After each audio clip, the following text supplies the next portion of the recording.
Justin Gaethje is a slight underdog against Rafael Fiziev. Let's break down this co-main from UFC 313.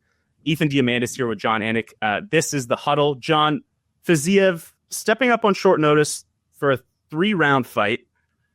Minus 150 versus Justin Gaethje, comes back at plus 125. Before we get into the semantics of this fight, Jon, man, I know you are a big Dan Hooker guy. Yeah. So how unfortunate was that injury for him and for the fight fans?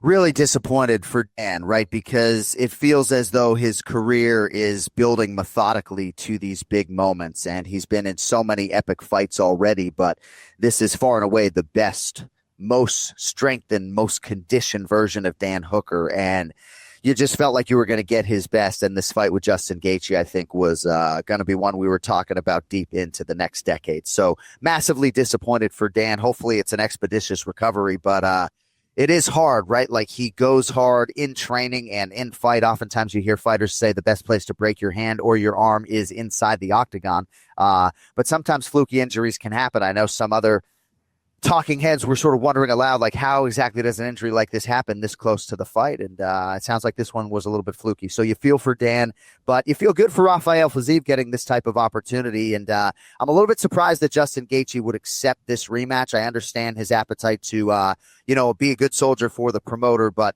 I think when you have a win over the guy and you're at the stage of your career that Justin Gaethje is at, you really got to think about upside. And I don't know how much upside there is. I guess as far as he's concerned, if you beat anybody in the top 11 at lightweight, you can maybe lay claim, if you're Justin Gaethje, to a shot against Islam Makhachev. But this is a risky fight, and I think the betting line reflects that.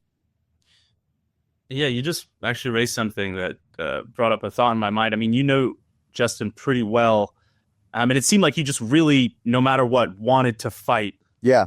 This weekend. He had to do it. And given, let's say, the knockout at UFC 300 at the hands of Max Holloway, a lot of guys, might take a bigger step back, might wither a little bit, but Justin, he's a dog.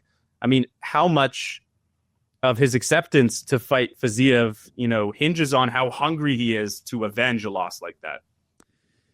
Yeah, there's a lot of factors here. Quickly, I would say it seems like maybe if you read between the lines and into the words from Justin Gaethje and Dustin Poirier, that they had other plans for Dustin Poirier, and Max Holloway maybe wasn't going to be available, right? Like, you wonder how many actual options there were for Justin Gaethje, right? Renato Moicano was not a fight that they were going to make, with all due respect, after he was given an opportunity against Islam Makhachev recently, right? So the first fight between Rafael Fiziev and Justin Gaethje was exceedingly hard to score. The judges were all over the goddamn joint, right? They couldn't agree at all. And Fiziev is really, really fast. He hasn't fought in a long time. We haven't seen any film on him.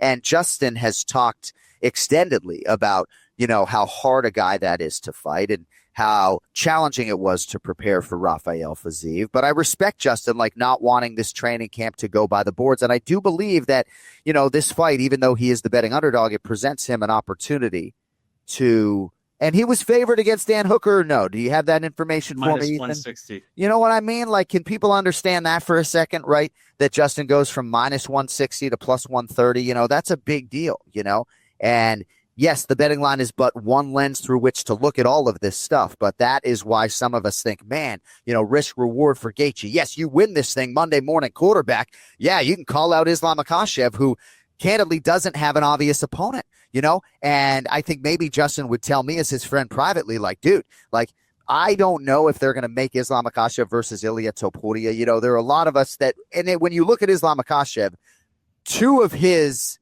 title defenses have come against a featherweight, Alexander Volkanovski, right? So you can understand why Islam Makhachev would like to fight, Arman Tsarukyan or maybe Justin Gaethje at a championship title defense, right? So, yeah, it can all open up for Gaethje, and not for nothing if Rafael Fiziev wins the fight, Islam Makhachev on line 1, you never know. Style points could help.